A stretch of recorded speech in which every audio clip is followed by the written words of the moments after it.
Hello everybody, welcome back. My name is Eliza, and if you are new here, this is just a channel where we talk about true crime, conspiracy theories, scams, whatever I got going on in my brain. And this is my cat. So if any of that sounds interesting to you, feel free to subscribe, but no pressure. If you don't feel like it, you totally don't have to. Today we are going to be talking about the infamous online cult leader, Sherry Shriner. Sherry Shriner was born in 1965 in Cleveland, Ohio, and she had kind of a normal childhood. She grew up in a Baptist home, and I couldn't really find any information about her childhood. It seemed pretty normal. After she graduated, she went to Kent University, where she majored in criminal justice, political science, and journalism. And after she graduated, she moved to Carrollton, Ohio, where she got married and had 3 children. And she was just your average run-of-the-mill housewife. Around 2005, Sherry Shriner created a website called sherryshriner.com and also started a radio talk show called Sherry Talk Radio. She's very original, keeping it real, giving the people what they want. All in all, she had 10 websites and 6 published books by the end of her life. In these books, in these websites, on this talk show, she would talk about her religious beliefs, and she became, very quickly, somebody that people really believed in, and they hung on to every word because she spoke this truth that a lot of people didn't want to face. So Sherry Shriner believed in this combination of an alien reptilian conspiracy mixed with Christian doomsday end times. So she believed that there was a new world order that was going to take over. They were all clones and reptiles. Basically anybody who was a celebrity, a politician, anyone with power was a reptile and could not be trusted. Sherry also believed in a God, which she called Yahushua, and she also believed that this God could only speak to her directly and that she was related to this God, and that's why she was the main messenger for him. And people, like I said, hung on to every single one of her words. They really believed in her, they trusted her. This type of cult is very common because it gives people something to believe in. And much like a normal religion, it gives you hope, it gives you an explanation for the unknown. But in this case, the unknown is explained away with world domination by reptiles. So kind of different than most religions, but it wasn't hurting anyone. So this cult grew an online following. Mainly people would listen to Sherry's radio talk show, and then they would communicate through Sherry Shriner's Facebook page, which we'll talk about a lot more later in this video. Another belief that Sherry Shriner had is that Oregon was the main type of power and the main type of protection for these people. Now, if you don't know what Oregon is, that's totally fine. I didn't know either. Oregon are these crystal and metal pieces set within resin. They can come in many different shapes and sizes, but Sherry believed that her Oregon, her recipe that she made, was the only kind that could truly protect you from evil. On Sherry Shriner's website, OregonBlasters.com, she would sell this Oregon for $34 plus shipping and handling. And she also had the recipe for anyone that wanted to do it themselves, any DIYers out there. So Sherry believed that this Oregon could protect people from UFOs, chemtrails, clones, night terrors. Basically anything that's scary, the Oregon could bring a protective layer around you. And a lot of her followers either made their own Oregon with their own recipe, or they bought Sherry's. And that is how they became Oregon warriors. Sherry called her followers Oregon warriors. Because of this, they were considered her devoted followers. Are you gonna, ooh. Additionally, Sherry Shriner and most of her devoted followers would go on these trips around the country, which they called Oregon missions. On these missions, they would lay pieces of Oregon around the most susceptible parts of the country in order to prevent New World Order attacks. For example, one time they went to Fort Knox to protect the base from alien takeover. Did you hear about the alien takeover in the news? No. Sherry Shriner, she fixed that shit. She fixed that shit, okay? Sherry Shriner also believed in Bible codes. Again, a lot of these terms were new to me, so they're probably new to you as well. Bible codes came out of a software that was developed in the early 1990s, and basically it mixed the Hebrew and the English translation of the Bible and spliced it up into different patterns of speech and created a new message. And Sherry Shriner believed that these messages were her God, Yahushua, talking to her and giving her news for the future. So Sherry Shriner would often use these Bible codes in many of her messages and would convey them to her followers. And they believed it to be the cold, hard truth coming straight from the mouth of God. So I touched on this a little bit, but Sherry Shriner was basically living a double life. A lot of her neighbors and friends described her as closed and cut off, kind of just this quiet housewife, minding her own business. But online, she was this larger-than-life personality. She was running a cult. She was running a Facebook page, spewing all of these alternate religion type of messages, and a lot of people were following her. And when you have that much of an influence, things can either go really right or really wrong. I feel like it's important to set the stage by telling you about some of Sherry Shriner's followers and how they fell out of her grace. And so we're going to start from the beginning. Let's talk about Richard Brown.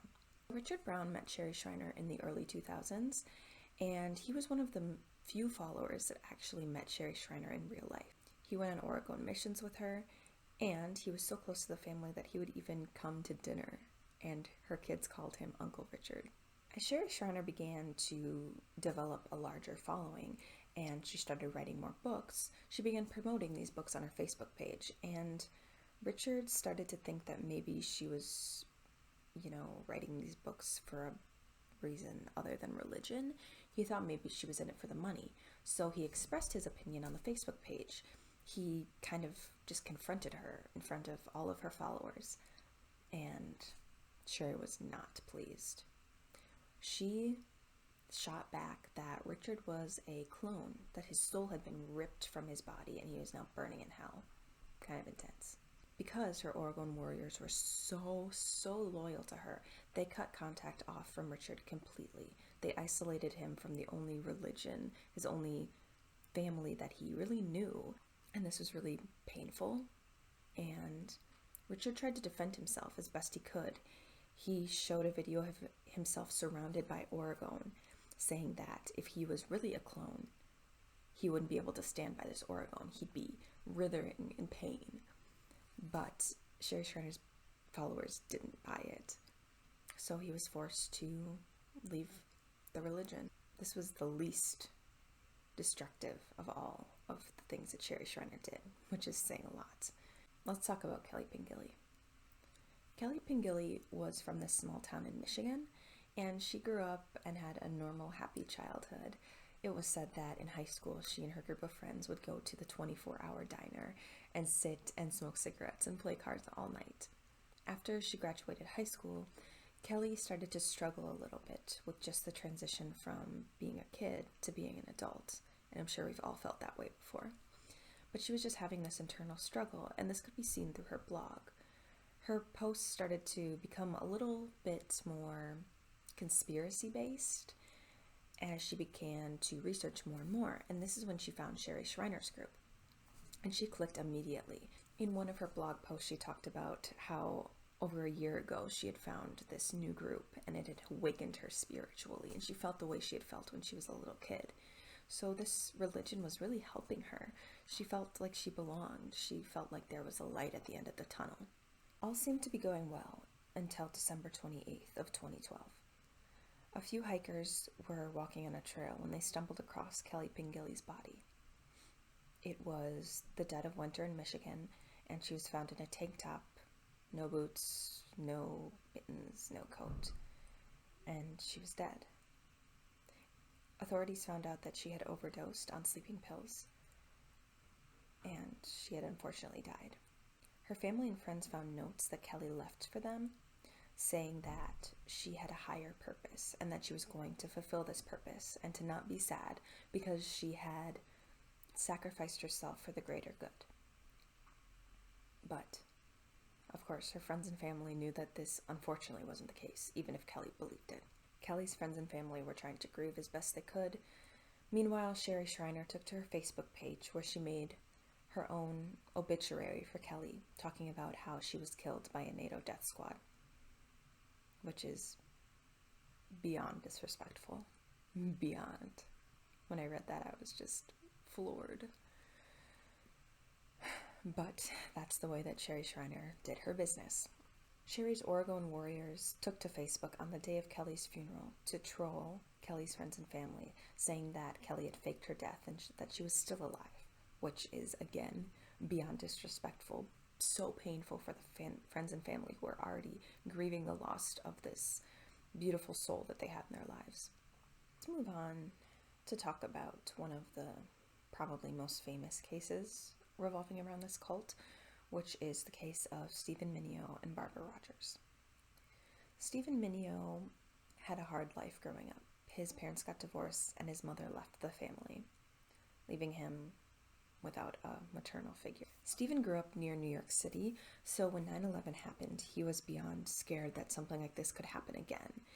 He turned to conspiracy theories to kind of help ease this feeling of the unknown. Conspiracy theories helped explain the reasons why something like this would happen, so it was very comforting to him. As he continued on this journey of finding conspiracy theories, he found Sherry Shriner's community. He became one of Sherry Shriner's most loyal followers. They would spend hours on Facebook Messenger, just messaging back and forth. He was her right-hand man. They would talk about their beliefs, everything. Stephen was a follower for 14 years. He would even edit some of Sherry's videos that she would put up. He would provide research. He would be the first one to defend Sherry Shriner in the comments. Life continued on like this. Sherry became sort of a maternal figure for him, and he cared about her deeply. In 2011, Stephen met Barbara Rodgers. Now, Barbara had been in the military for 8 years, and she was then discharged due to a head injury, and around that time, she met Stephen. They had a lot in common, and this included their religious thinkings, and so Stephen naturally invited Barbara to the Facebook group. He invited her into this world that Sherry Shriner had created, and Sherry was pissed off. Only Stephen could worship Sherry, no one else. He couldn't even have a girlfriend in Sherry's mind. So, Sherry made it her mission to alienate Barbara, just like she did with so many others before her. The catalyst for this all was when Barbara Rodgers posted on Facebook that she was eating this raw meat tartare, I think is what it's called, which is this delicacy where it's basically like this top of the line raw meat. And Barbara posted just something cutesy like, "Hey, I don't like raw meat. I didn't think I would like this, but this is delicious." Sherry Shriner commented below saying, "She eats raw meat. She must be a witch, a vampire, a clone." When Sherry Shriner's followers saw that Sherry was calling out Barbara, saying that she was a clone, the entire community started to go against both Barbara and Stephen. And this is exactly what Sherry wanted. Just like Richard Brown, Stephen and Barbara were exiled. They were forced to get off the Facebook page because they were being run out by Sherry and her Oregon Warriors. And this was extremely devastating for Stephen because this is all he had known for 14 years. This is his entire life. He was so loyal to Sherry, and it was heartbreaking for him. But life went on, and it was hard for Stephen, which leads us to the fateful night, July 15th, 2017. On this night, like many other nights, Stephen was having a hard time, so Barbara encouraged them to go out. And they got a couple drinks, they were having a good time, and around 2 a.m. they went home. Stephen had a lot of property, and so he decided to go out and shoot some of his guns, which he did often. And around 2:15, 2:25, he came into the house. This is where we get Barbara's account of what happened. She said that Stephen was having a hard time, and he was begging her to kill him. Stephen was making her hold one of his guns to his head and was begging her to shoot the gun. And she was, not having it. She was saying, "No, I don't want to kill you," when the gun went off. And Stephen died. There's a frantic phone call placed to 911 around 2:30 a.m. Barbara was in hysterics. Obviously, she had watched her boyfriend die, and her hands had done it.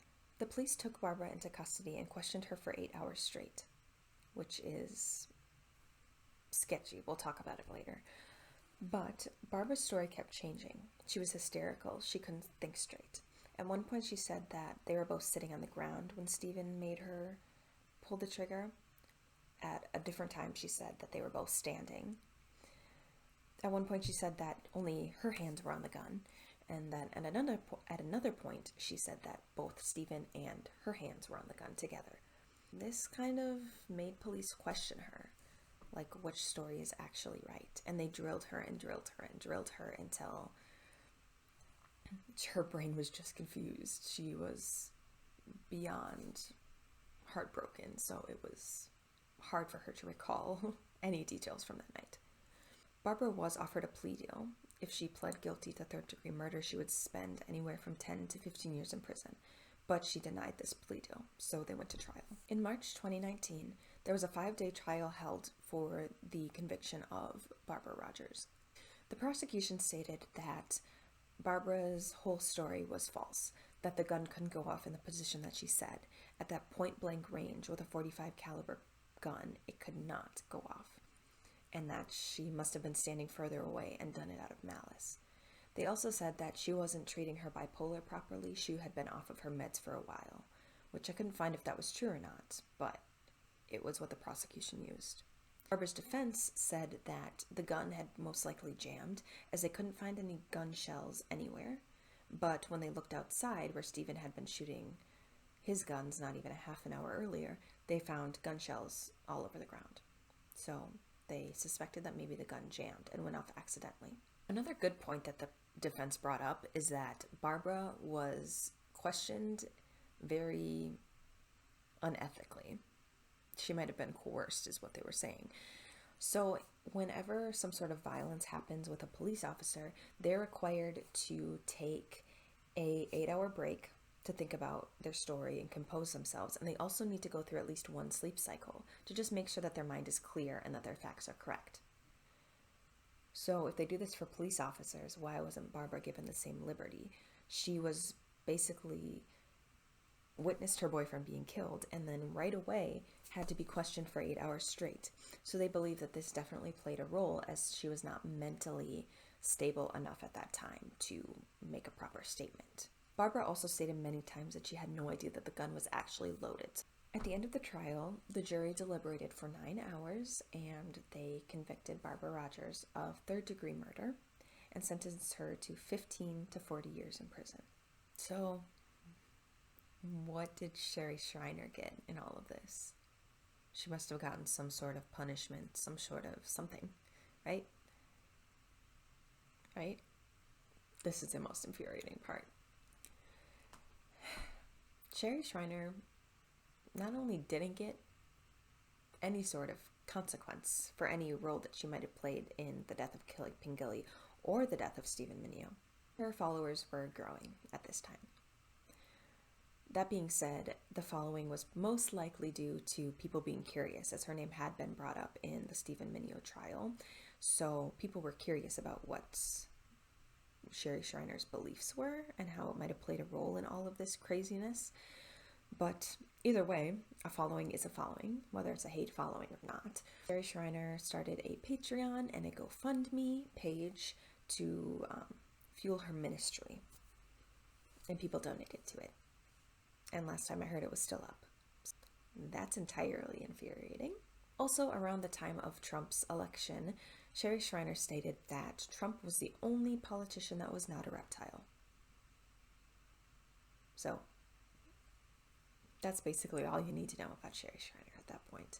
Sherry Schreiner kicked the bucket in January of 2021. I don't like to...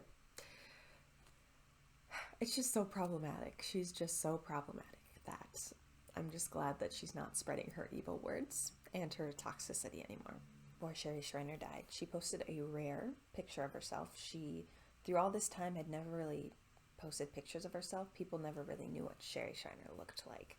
So she posted a rare picture of herself saying that this was one of her favorite days because she caught a really big fish. A problematic woman.